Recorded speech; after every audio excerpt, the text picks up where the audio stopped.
ગઈકાલે સોમવારે 6 તારીખે આ દેશની અંદર એક એવી ઘટના બની ગઈ જે ઐતિહાસિક છે અને દેશની અંદર કેટલાય પ્રશ્નોને સળગતા કરી દીધા છે. ગઈકાલે સુપ્રીમ કોર્ટની અંદર કોર્ટ રૂમ નંબર 1માં CJI ગવઈ સાહેબ, જે સુપ્રીમ કોર્ટના ચીફ જસ્ટિસ છે, તેમની ઉપર સુપ્રીમ કોર્ટના જ એક વકીલ રાજેશ કિશોર દ્વારા જોડું એટલે કે પોતાનું શૂઝ ફેંકવાની કોશિશ કરવામાં આવી. તે ડાયસ તરફ ધસી ગયા અને તેમણે તેમની તરફ પોતાનું શૂઝ કાઢીને નાખવાની કોશિશ કરી, પણ સાર્જન્ટોએ તેમને રોકીને તેમને કોર્ટની બહાર ખેંચીને લઈ ગયા. અને તે દરમિયાન આ વ્યક્તિ સનાતન ધર્મનું અપમાન નહીં ચલાવી લેવામાં આવે તેવા નારા બોલતો હતો. અત્યાર સુધી એવું લાગતું હતું કે ભારતની અંદર હિન્દુ ખતરામાં છે, એવી એક વિચારધારાને એવું એક માર્કેટિંગ ભારતના નેતાઓ દ્વારા કરવામાં આવતું હતું. પણ હવે લાગી રહ્યું છે કે એકચ્યુઅલ ખતરામાં તો ભારતના સાચા હિન્દુઓ, કથિત વિધર્મીઓ અને દલિતોને બચાવનાર એકમાત્ર સુપ્રીમ કોર્ટ પોતે ખતરામાં છે. આ ઘટનાને હલકામાં ના લેતા. આ ઘટના ભવિષ્યમાં આવનાર એક મોટા ખતરાનો એક નાનો સંકેત છે. એવું લાગી રહ્યું છે કે આ વખતે ખતરાની અંદર દેશના દરેક ધર્મના નાગરિક છે, જેમાં 20% લોકોને છોડી દેવામાં આવે કે જેની અંદર નેતાઓ, અમીરો, સરકારી અધિકારીઓ, ભ્રષ્ટાચારીઓ અને આવા લોકોને સપોર્ટ કરનારાઓ અંધભક્તો છે. વિડીયોમાં આપણે સમજીશું કે ન્યાયતંત્ર ઉપર થયેલી આ હુમલાની ઘટના પાછળના મનોવૈજ્ઞાનિક કારણો અથવા તો સંદેશાઓ શું છે. શું દેશના આ 80% નાગરિકોને ગુલામ બનાવવાની તૈયારી થઈ રહી છે? સનાતન ધર્મના કપડાં પહેરીને એ કપડા પાછળ છુપાયેલા આ દેશના કેટલાક કોર્પોરેટના ગુલામ નેતાઓ કોણ છે? આ ઘટના ઉપર ભારતના કથિત અથવા તો કહેવાતા જે ચાણક્ય છે એવા ગૃહમંત્રી અમિત શાહની શું પ્રતિક્રિયા? શું ભારતના બંધારણને, સંવિધાનને બદલવાના પ્રયત્નો શરૂ થઈ ચૂક્યા છે? આવા અનેક ગંભીર પ્રશ્નોની ચર્ચા આપણે કરીશું સિનિયર જર્નલિસ્ટ રાજભાઈ પ્રજાપતિ સાથે. તમે જોઈ રહ્યા છો જાગો ઇન્ડિયાની YouTube ચેનલ અને હું દીપેનસિંહ તમારું સ્વાગત કરું છું આપણી ચેનલમાં.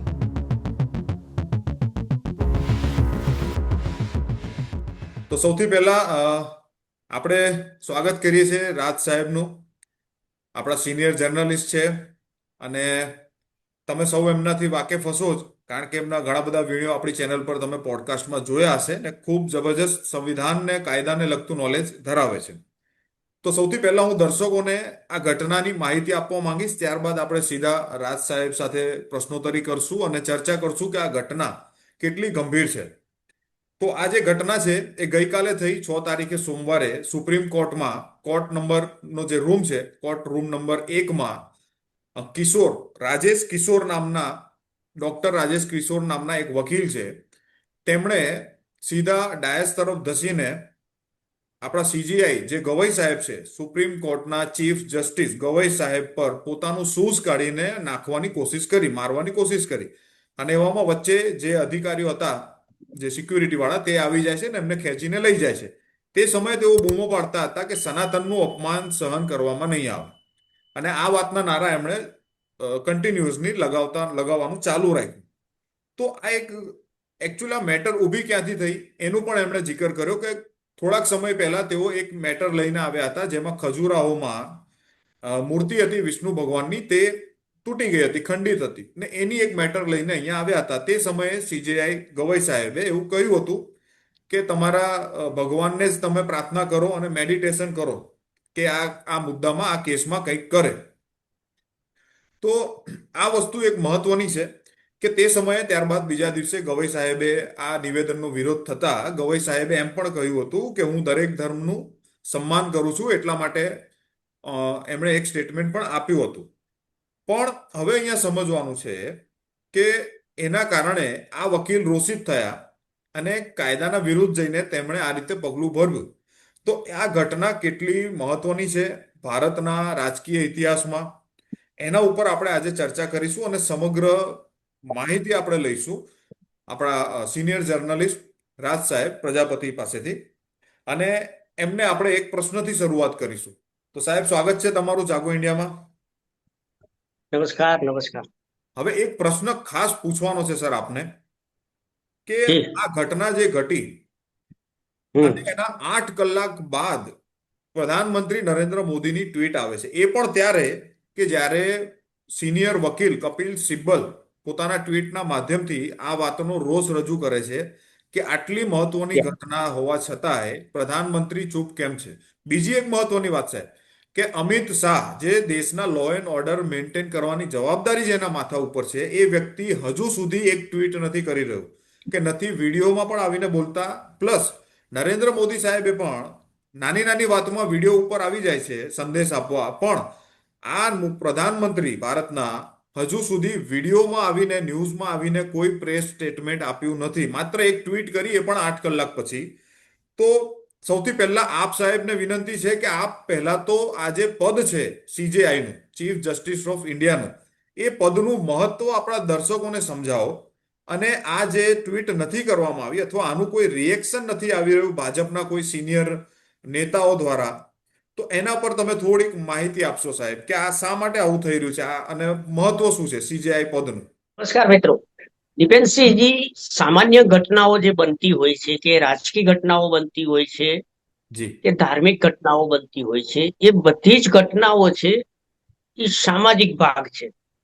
જી જ્યારે ગઈકાલે જે ઘટના બની છે એ ઘટના બંધારણની સર્વોચ્ચ પદની બાબત છે જી અને એટલી બધી સંવેદનશીલ છે કે સંપૂર્ણપણે ભારતની જે ન્યાયપાલિકા છે એના સર્વોચ્ચ પદ છે જી એ પદ ઉપર અત્યારે જે આ એક પગરખું ફેંકવાની ઘટના છે, તો પહેલી બાબત તો એ સ્પષ્ટ છે કે જે વ્યક્તિએ આ કૃત્ય કર્યું છે અથવા તો આ જે ઘટના બની તેનામાં મુખ્ય પાત્ર જે છે એ રાકેશ કિશોર, કે જેઓ 71 વર્ષની ઉંમરના છે અને કાયદાના જાણકાર અને સુપ્રીમ કોર્ટ ને હાઈકોર્ટ ને એવા જે ઉચ્ચ ન્યાયાલયો છે એના કોલેજિયમથી પરિચિત છે. જી બીજું, આટલા મોટા વકીલ હોવા છતાં પણ એમણે આખી ઘટનાનો જે હાર્દ છે એની અંદર એક શબ્દનો પ્રયોગ કર્યો છે કે સનાતન ધર્મનું અપમાન સહન કરી શકાશે નહીં. બરાબર છે. પછી ઘણા બધા ટ્વીટ આવ્યા, પરંતુ પ્રધાનમંત્રી તરીકેની જે ફરજ હતી, તો પ્રધાનમંત્રી એ રાષ્ટ્રના વડા છે, એવી જ રીતે સમગ્ર દેશની અને દુનિયાના બીજા પણ લોકોની નજર દરેક રાષ્ટ્રના વડા ઉપર હોય છે. સાચી એટલે વાત. જ્યારે ઘટના બની છે ત્યારે ત્યાર પછીથી લઈ અને ઘટનાક્રમને સંપૂર્ણપણે સાચી રીતે એની માહિતી મેળવીને પછી જ આની અંદર કોઈ પ્રતિભાવ આપી શકાય એવી પરિસ્થિતિ હતી. તો પ્રધાનમંત્રીએ મોડું નિવેદન આપ્યું. એની પાછળનું એક કારણ એ પણ હોઈ શકે કે બાબત બહુ જ સંવેદનશીલ છે, જેથી એક કે બે વાક્યોમાં જ આનો પ્રતિભાવ આપી અને પોતાની જાતને જવાબદારીમાંથી ખસેડી લેવી. બીજું કે ઘટના બની પછી તરત જ એમની અટક થઈ ગઈ. સિક્યુરિટી ગાર્ડ, ત્યાંના જે સાર્જન્ટ બધા હોય છે, એમણે પગરખું પણ પાછું આપી દીધું. અને સૌથી મોટી બાબત, ઇતિહાસમાં પગરખું ઉલાડ્યું કે ઉછાળ્યું એના કરતા પણ મહત્વની બાબત એ છે કે બંધારણના ન્યાયપીઠની જે સર્વોચ્ચ પીઠ ઉપર બેઠેલી વ્યક્તિએ એટલી બધી સૌજન્યતા અને ઉદારતા દાખવી છે કે આ બાબતોથી સમગ્ર પ્રક્રિયાને કોઈ ફરક પડતો નથી. બરાબર. બીજું કે સુપ્રીમ કોર્ટના જજ એવા જે ગવઈ સાહેબ છે, એમણે પહેલા પણ એક નિવેદન હતું કે ભાઈ મને સોશિયલ મીડિયામાં ટ્રોલ કરે કે ટિપ્પણીઓ થાય છે, તો એનાથી પણ એમને દુઃખ નથી. બરાબર. હવે જે નિવેદનો અત્યારે આવી રહ્યા છે કે એ બધા કરતા ગંભીર બાબત એ છે કે આ માનસિકતા, આજે તમે વિચાર કરો કે હાઈકોર્ટમાં પગરખું ફેંકવું કે કોઈ નીચલી કોર્ટમાં પગરખું ફેંકવું હોય તો પણ એ ગંભીર ગુનો છે. ત્યારે એક સિનિયર મોસ્ટ એડવોકેટ, એક એજેડ પુખ્ત વ્યક્તિ, બીજું કે ધર્મને માનનારી શ્રદ્ધાળુ વ્યક્તિ, સર્વોચ્ચ પદ ઉપર બેઠેલી વ્યક્તિને અનુસંધાને જ, ચોક્કસ વિષયને અનુસંધાને સનાતન ધર્મને લઈને એમની લાગણી વ્યક્ત કરવા માટે એને જે ખોટી અભિવ્યક્તિની પ્રવૃત્તિ કરી છે એની નોંધ સમગ્ર જ્યુડિશિયલ કોલેજિયમની અંદર લેવી પડશે. કારણ કે જસ્ટિસ ગવઈએ સૌજન્યતા દાખવી, પ્રધાનમંત્રીએ પણ દુઃખ વ્યક્ત કર્યું, વિરોધ પક્ષના નેતાઓએ દુઃખ વ્યક્ત કર્યું, કાયદાના જાણકાર જે હતા એમણે પણ પોતાની રજૂઆતો કરી, પોતાના અભિપ્રાયો આપી દીધા. જે તમે જુઓ કે ઇલેક્ટ્રોનિક્સ મીડિયામાં આપણે કહેવાય કે ગોદી મીડિયા હોય કે અન્ય મીડિયા વાળા હોય કે સ્થાનિક યુટ્યુબરો હોય કે ભાતના ઘણા બધા પ્લેટફોર્મ ચાલે છે, તેમાં આ વિષયને લઈને કોઈ ચર્ચા કરવા તૈયાર એ તો નહીં કરે ને કોઈ સાહેબ, વ્યક્તિ. કોઈ નહીં કરે સાહેબ. પ્રધાનમંત્રી પોતે સનાતન વિશે ખરેખર તો એમના મેસેજમાં એમ હોવું જોઈએ કે આ રીતે સનાતન ધર્મની વાત રજૂ ન કરી શકાય. એમણે મેસેજ એવો આપવો જોઈતો હતો, પણ એમણે એવો કોઈ મેસેજ નથી આપ્યો. દીપેનસિંહ વડાપ્રધાન જે છે એ અને ચીફ જસ્ટિસ છે એ અને રાષ્ટ્રપતિ, આ બધા જ લોકો જે છે એ ભારતના જે સંવિધાનમાં જે જોગવાઈઓ છે, જોગવાઈઓને આધીન એના પદ સુધી પહોંચેલા છે અથવા તો એમના પદ ઉપર એ પહોંચ્યા છે, બેઠા છે. હવે જ્યારે અત્યાર સુધી પ્રધાનમંત્રીઓ ઉપર હોય કે બીજા લોકો ઉપર જે કઈ પગરખા ફેંકાતા હતા અને આપણે એને રાજકીય રીતે લેતા હતા, પણ આ બાબત રાજકીય નથી, સંવૈધાનિક થઈ ગઈ. સંવિધાનિક છે. અને સંવિધાન છે એ બિન સાંપ્રદાયિક છે. સાચી વાત છે. એટલે કોઈ પણ વ્યક્તિ દ્વારા ધર્મના શબ્દ પણ આમાં વચ્ચે ઉચ્ચારી શકાય એવી પરિસ્થિતિ નથી. ધર્મના નામે કે સંપ્રદાયનો ઉલ્લેખ કોઈ પણ નેતા કે કોઈ પણ વ્યક્તિ કરી ના શકે. પણ એક બાબત દીપેનસિંહ દરેક લોકોએ સમજવી જ પડે એવી છે કે જો સુપ્રીમ કોર્ટની અંદર આવી ઘટના બનતી હોય અને એ પણ એક મુખ્ય જેને કહેવાય કે એ એવા લોયર છે કે જેનું આપણે રિસ્પેક્ટ કરવો પડે, સન્માન કરવું પડે, એટલા એઝેડ છે. અને એ જોઈને જ આજે ગવાઈ સાહેબે એવું કહી દીધું કે મારે કોઈ ફરિયાદ નથી, કારણ કે એમની માનસિક અવસ્થા શું છે, એમના મગજમાં શું વિચારો છે, એના ઉદ્વેગો શું છે, એને પણ સમજવા જોઈએ. બીજું કે આ ઘટનાને અંદર કોર્ટ રૂમ છે ને એની અંદર કોલેજિયમ હોય છે, ગમે તે કોર્ટ રૂમ હોય, નીચલી કોર્ટ થી લઈને સુપ્રીમ કોર્ટની અંદર જે મુખ્ય કોર્ટો હોય છે એવી નાની મોટી તમામ કોર્ટનું કોલેજિયમ હોય છે, એનું ડિસિપ્લિન હોય છે. અને બહુ વ્યવસ્થિત રીતે આપણું આ માળખું ન્યાયપાલિકાનું ગોઠવાયેલું છે. પરંતુ કોર્ટ રૂમની અંદર એ પણ દેશના રાષ્ટ્રના મુખ્ય જે ન્યાયાધીશ છે જેનું બહુ જ મહત્વ છે, અતિશય ગંભીર મહત્વ છે, દેશની કટોકટી આવે તો રાષ્ટ્રપતિ પછી ચીફ જસ્ટિસ છે એની મહત્વની ભૂમિકા હોય છે. બરાબર. એટલે રાષ્ટ્રમાં જેટલી રાષ્ટ્રપતિનું મહત્વ છે, જેટલું વડાપ્રધાનનું છે, એમ ચીફ જસ્ટિસનું મહત્વ પણ બંધારણીય રીતે બહુ સર્વોચ્ચ છે.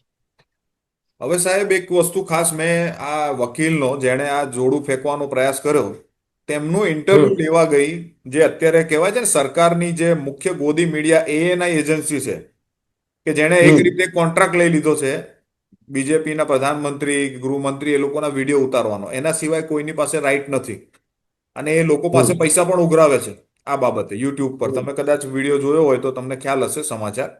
આ એજન્સી આ વકીલનો ઇન્ટરવ્યુ લેવા જાય છે અને આ વકીલ એમ કે છે કે મને બાર એસોસિએશને નોટિસ મોકલી દીધી તરત કે તમને સસ્પેન્ડ કરવામાં આવે છે, જે કાયદાના વિરુદ્ધ છે અને એની એક પ્રોસિજર હોય છે, તો તમે આ પ્રોસિજરને ફોલો કેમ ન કરી?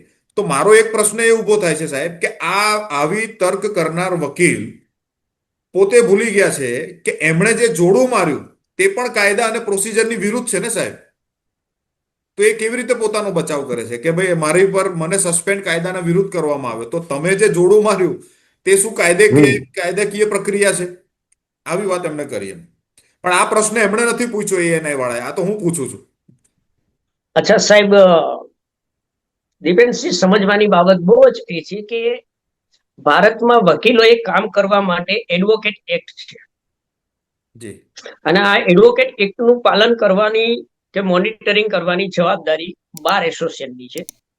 એટલે જે ઘટના બની છે એ અકલ્પનીય છે, જેનું ક્યારેય પણ કોઈ કલ્પના કરીને કોઈ પ્રોવિઝન તૈયાર જ નહીં કર્યું હોય. ત્યારે એવું કઈ કાયદામાં એવી જોગવાઈ નથી કે કોઈ વકીલ દ્વારા કે કોઈ નાગરિક દ્વારા ચાલુ કોર્ટની અંદર કોઈ જજ ઉપર હુમલો કરવામાં આવશે, શાબ્દિક હુમલો હશે કે ફિઝિકલ હુમલો હશે કે કોઈ પણ અપમાનજનક બાબત બનશે ત્યારે શું પગલા લેવા એનું હજી સ્પષ્ટ કોઈ પ્રિડિક્શન એટલે કે પ્રોવિઝન જોવામાં આવ્યું નથી.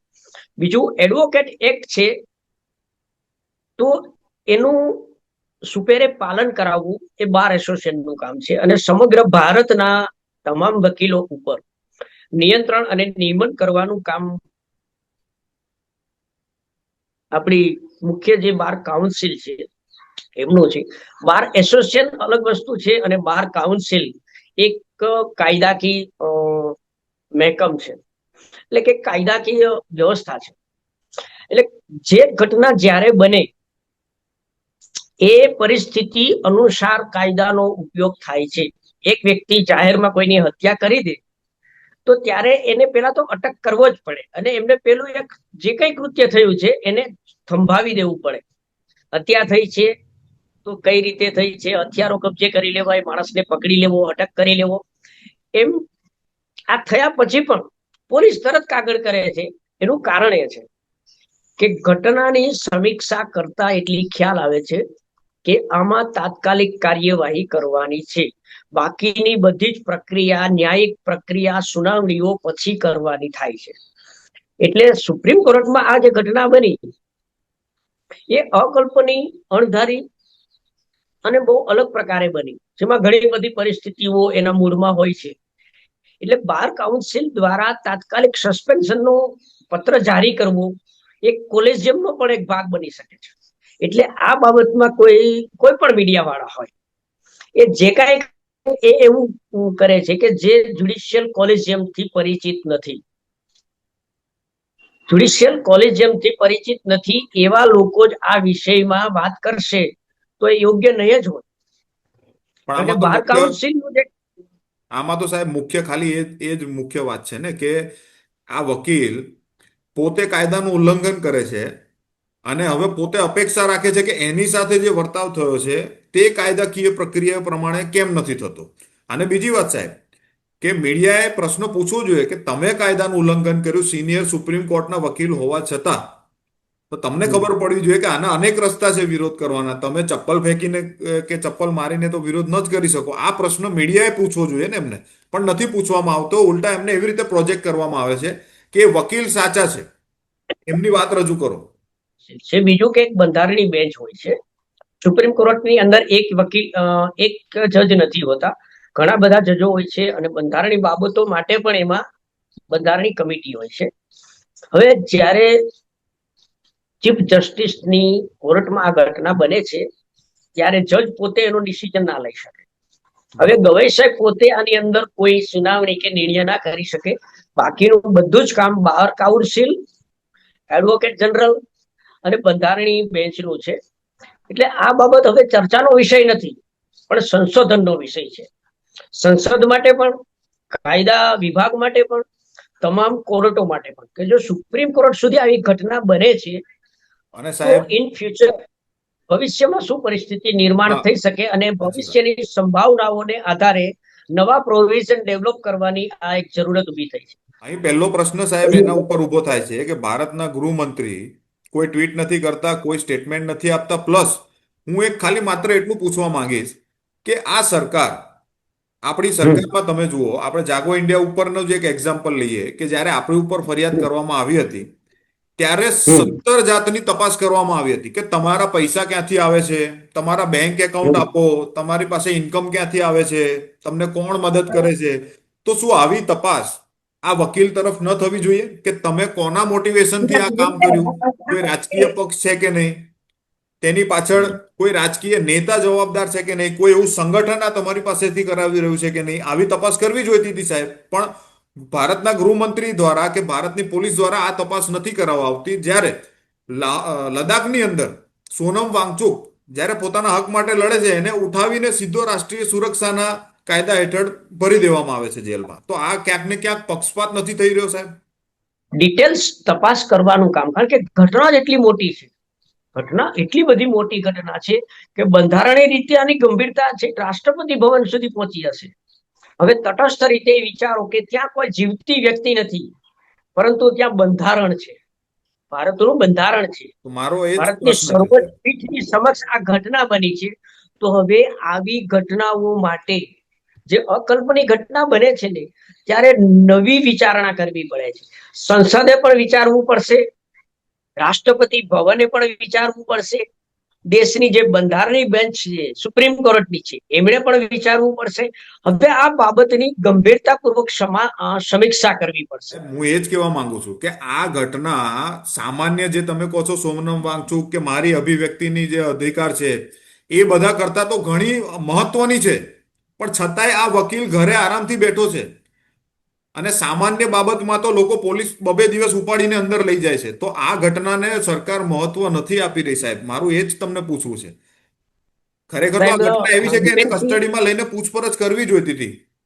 મારો જે અભ્યાસ છે બંધારણનો અને ભારતની ન્યાય પ્રણાલીઓનો, બીજું કે 71 વર્ષની એમની ઉંમરે આ જે થયું એમાં એક મહત્વની માનસિક બાબત, કોઈ મીડિયામાં તમને ભારતની અંદર એક પણ મીડિયા વાળો વ્યક્તિ હું જે શબ્દો કહું છું એ શબ્દો શોધી પણ નહીં શકે કે આ ઘટનામાં એક સ્કિઝોફ્રેનિયા, જે માનસિક ઉદ્વેગની એક બીમારી જેવું છે એ સ્કિઝોફ્રેનિયા છે. જી જે વ્યક્તિ 71 વર્ષની છે એનો કદાચ 40 વર્ષનો અભ્યાસ હશે. એ દિલ્હીમાં રહેનારી વ્યક્તિ છે, પુખ્ત વ્યક્તિ છે, અને એને આવી 4 દાયકાઓ સુધી હાઈકોર્ટ અને સુપ્રીમ કોર્ટ સાથે કામ કર્યું હશે. એટલે એની નસે નસમાં બંધારણ આવી ગયું હશે, નસે નસમાં સાચી કાયદો વાત. ફરતો હશે. છતાં પણ આવી ઘટના, તમે વિચાર કરો, સામાન્ય નાગરિક નહીં, ધ સિનિયર એડવોકેટ આ કરે છે ત્યારે એની માનસિક વ્યવસ્થા જે છે એની અંદર ચાલતી જે સ્કિઝોફ્રેનિયાનું જે ઇમ્પેક્ટ છે એ પણ ધ્યાને લેવું પડે. અને સૌથી મોટી બાબત એ છે કે આવડી અકલ્પનીય ઘટનામાં જસ્ટિસે જે વલણ અપનાવ્યું છે, જે ઉદારતા રાખી છે, એને કારણે ભારતના સંવિધાનની જે ગરિમા હતી એ બમણી થઈ જાય છે. હું જસ્ટ હજુ કાલે જ મારે સ્ટડી ચાલુ છે, હું આપને બતાવું. જી જી જી જી. આ સાયકોલોજીની બુક છે આપણી, સાયકોલોજીની. બરાબર, આ ચાલુ જ છે મારે સ્ટડી દીપેનસિંહ, અત્યારે ખબર. સમયનો અભાવ છે છતાં હું તમને એક મહત્વની વાત વચ્ચે કરી દઉં આ તમે જે કીધું કે એ વાતનો ઉલ્લેખ છે આની અંદર. છે ને. હા, એટલે અને એના ઉપર હું એક એપિસોડ બનાવવાનો છું સ્પેશિયલ. હવે સાહેબ મારો તો મુખ્ય મુદ્દો એ છે આની પાછળની એકચ્યુઅલ સાયકોલોજી તમને જણાવું.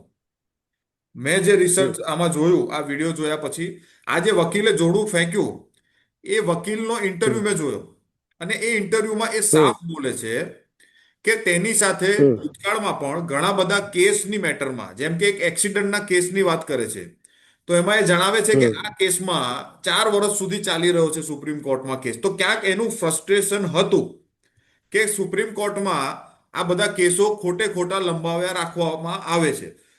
પણ આ ફ્રસ્ટ્રેશન કાઢવા માટે ક્યાંક એવું તો નથી એણે આ સનાતનનો ઉપયોગ કર્યો કે આ સનાતન વાળા કેસના લીધે થઈને એનું નામ લીધું. બાકી આ જ જોડું એ બીજા કેસના માટે થઈને મારી શકતો હતો કે તમે કેમ 4 વર્ષ સુધી આ કેસ કરી શકતો હતો, પણ એણે સનાતનના કેસનો ઉપયોગ કર્યો. તો આ જે ઉપયોગ કરવાની નીતિ છે ધર્મને ન્યાયતંત્રમાં, રાજકારણમાં, આ શું બતાવે છે સાહેબ? આ મેઇન માનસિકતા સમજવાની છે. આ ડીપમાં કોઈ નથી જતું આ પ્રશ્ન પૂછવા માટે કે એણે સનાતનના કેસનો માટે થઈને જ કેમ જોડું માર્યું, એટલે ક્યાંક ઉપયોગ કર્યો.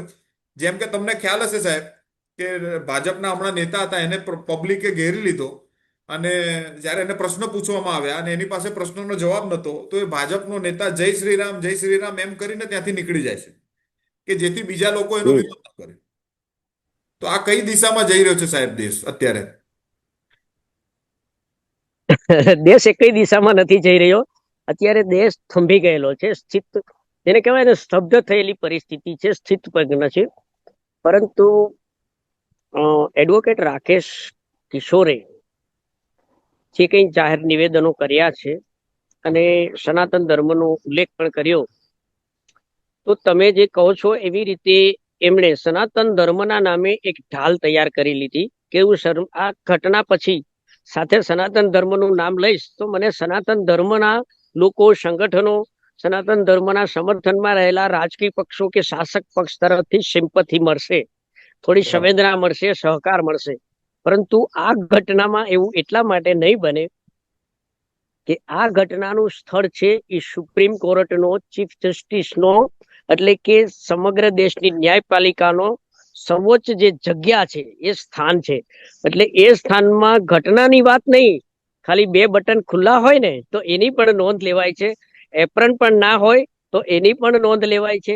એટલું બધું હાઈ પાવર ડિસિપ્લિન જ્યાં હોય છે એમાં ઘટના બને ત્યારે ભારતનું બંધારણ જ્યાં સતત વલોવાતું હોય છે, જ્યાં ભારતના બંધારણની ચર્ચા હોય છે, એક એક જોગવાઈઓના વિવિધ અર્થઘટનો હોય છે, પરિસ્થિતિની સમીક્ષા થતી હોય છે, અને જ્યાં સમગ્ર દેશનું ન્યાયતંત્ર જોડાયેલું છે, એવા સ્થાન ઉપર બિન સાંપ્રદાયિક બંધારણની પીઠ સમક્ષ ક્યારેય કોઈને કોઈ ધર્મના નામે સિમ્પથી નહીં મળી શકે.